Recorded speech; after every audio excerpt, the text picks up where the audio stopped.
तर पुण्यातील मराठा आंदोलक आणि शंभूराज देसाईंमध्ये रात्री 1.5 तास बैठक झाली आहे। देसाईंसोबतच्या भेटीनंतर मराठा कार्यकर्त्यांनी आंदोलन मागे घेतलं।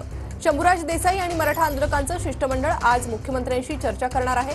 दरम्यान निवृत्त न्यायमूर्तींना आजच बैठक घेण्यासाठी विनंती करेन असं शंभूराज देसाईंनी सांगितलंय। मागण्या मान्य करून जरांगेंचं उपोषण थांबवा, मराठा आंदोलकांनी देसाईंकडे ही मागणी केली आहे। मार्गदर्शक मंडळ आहे मराठा आरक्षणावरती सरकारला मार्गदर्शन करणारं जस्टिस भोसले साहेब, जस्टिस शिंदे साहेब आणि जस्टिस गायकवाड साहेबांचं त्यांची आपण सोमवारच्या बैठकीसाठी वेळ मागितलेली होती। परंतु आजच्या आंदोलनकर्त्यांचं म्हणणं होतं की एक दिवस उद्याचा सुद्धा वाया घालवू नका।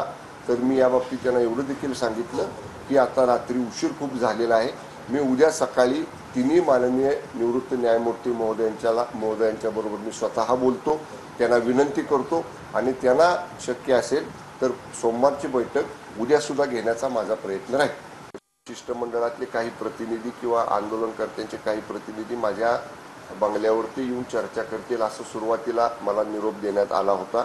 परंतु त्यावेळी जेव्हा त्यांनी त्याला नकार दिला तेव्हा मी स्वतः उठून या ठिकाणी आझाद मैदानच्या पोलीस चौकीमध्ये या ठिकाणी आलो। सर्व जे पुण्यावरून आलेले आंदोलनकर्ते आहेत ते सर्व या दालनामध्ये आलेले होते।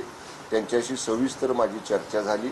मराठा आरक्षणाच्या माननीय मनोजदादांनी जे मुद्दे उपस्थित केले होते त्या बाबतीत जी काही कार्यवाही आजपर्यंत शासनाने केलेली आहे ती इत्थंभूत कार्यवाहीची माहिती आकडेवारीसह घेतलेल्या बैठकीतल्या निर्णयासह मी सर्व आंदोलनकर्त्यांना दिली।